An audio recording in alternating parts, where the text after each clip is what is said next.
Many stories involve such a unique concept that it takes plenty of ideas to structure it. Obviously, you're going to have a beginning and an ending, but to form the full basis, to get from point A to point B, you need to have a structure. Many stories, whether it's movies, TV shows, or books, determine their structures on the easiest way possible. For me, I use Save the Cat, which is an example you can check out after this video, but let's talk about the most famous kind of structure in terms of storytelling, the 3-act structure. Many of you already know the 3-act structure and how to plan it properly, but in this video, I'm here to guide you in the process to make it not only easier for you if you are a new writer, but to make things a lot more cohesive due to the complexity that is the 3-act structure. If you don't know me, I am Arnel Arcega. I'm an author, educator, and motivator to make sure the world is more educated with books we read. Obviously, I love the process of reading books. I love the simple aspect of sitting down and exploring it. And with my life, I want to write books to build on top of a business. If you want to follow this career and take my advice seriously, then check me on the Instagram down below and we can start working. All you have to do is just DM me right and we can get onto the story you want to tell.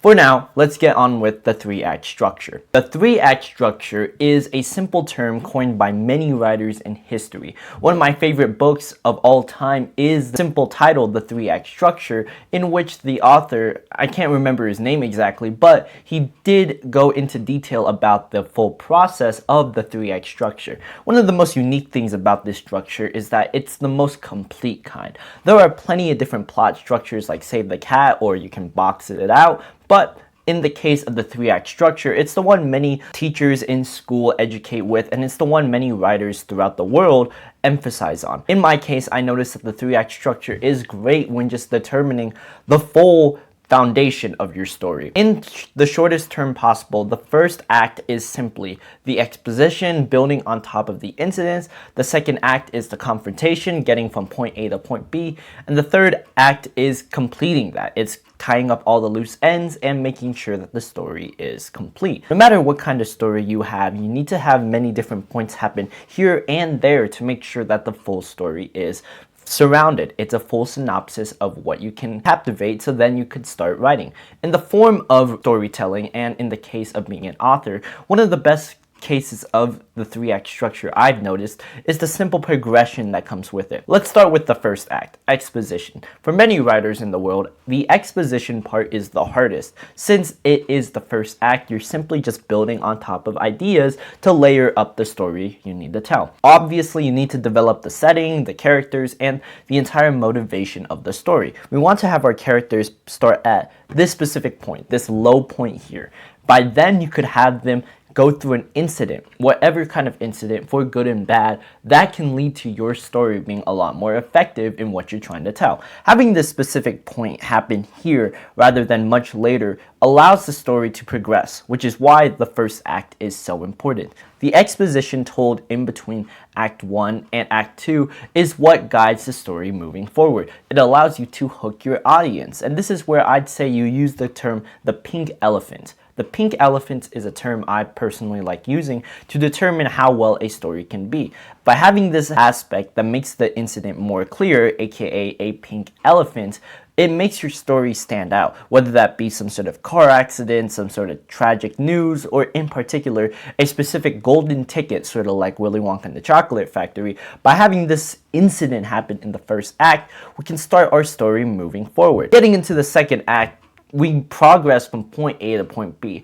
As far as all stories are told, no matter what kind of story there is, for every beginning there is an ending. For every end there's a beginning, a point A to a point B. What you need to understand about the second act is that it just continually rises. Let's picture it like you're drawing out a map. You have the map start from A and then just continuously go higher to B. Once you get to that point and just continuously progressing the story, you can allow your characters to start shining out more. This is where you can start exploring the themes of your story, and in particular, just echoing that same feeling from start to finish. Having that same feeling of just gradual progression, whether it's a good or bad kind of way, allows what you want to tell to start unfolding and allows many different side plots to go on. The second act is by far the biggest point due to its confrontational aspect. We need to make sure that from start to finish you have the full point from point A to point B. If we're trying to, let's say, build a bridge between these two sets of books here, the second act is the simple process of crossing the bridge. Having that long period from this point to this point gives us the full package of what we want to do. Now, as an author or storyteller, for the second act, you want to still keep the audience engaged. Make sure that you still follow the main plot you set up in the first act following the exposition, and then still emphasize what you're trying to move going into the third act. Picture it like a lot of TV shows with multiple seasons. Every season of your life has this point where you have a gradual middle. The second act can be the tippity top mountain in between two sadly sunken roads, or you could have it be at the middle point from two insanely high points.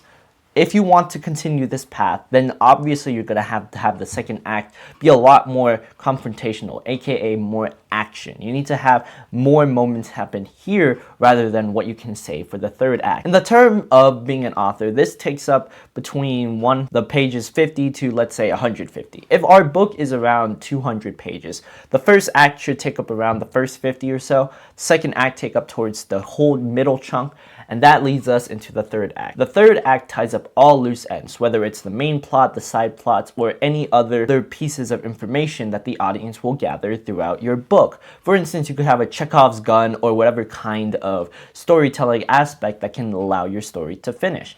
In the case of, let's say, the Harry Potter and the Goblet of Fire, the third act happens at the very end of the story when Voldemort starts to appear. And by having that emphasized in this point of the story, it gives our characters something to look forward to, something to look after, and in particular just continue evolving by the end of the story. It works as a final act because it makes our characters go from point A to point B while still leaving up things to go forward. Now, in many movies and TV shows, the problem is that many authors and many writers try to either tie all the loose ends but not have a cohesive finish, or have a cohesive finish but not all the loose ends are there because it's planned for a sequel. For me, I'd say the 3-act structure works best if you're just trying to tell an original story. Obviously still have enough crumbs for an audience to grapple onto for a possible sequel, but have the story complete and finished. If you haven't read A Small World Smiles, which is a book I've written, you can check it on the top link of the description, but you can see what I mean in the case of having small crumbs by the end while still being a complete book from start to finish. If you want to see how that fully plays out, you can, but not bragging on my own book, there are plenty of ideas and nuanced fashions you can tell the 3-act structure. It's one of the most timeless kind of structures of all time, simply because there's enough details to chunk to. And with that said, you can still have many different plots going on within the 3-act structure, since it's mostly a graph. Now, the issue with the 3-act structure is that, in all honesty, it's quite basic. It doesn't get to the specific nuances and the details you want to tell with your story, which is why I prefer other methods like the box method or save the cat. By having these more intricate pieces, you can tell your story in a much nuanced way. But the 3-act structure is still amazing in just building the foundation. Picture every kind of piece like a movie, whether it's an album, TV show, or even just a book. Even though movies came out much later than books, the 3-act structure was made for movies and can be implemented into books as well, especially in the modern age, as we've seen books taking a lot more of a backseat approach. I still personally think you could still sell them, and people can follow with that basis. However, to tell the best story you want, ignoring the profit or success you want to tell, then it's simply just creating and captivating that sort of message, that sort of ideal.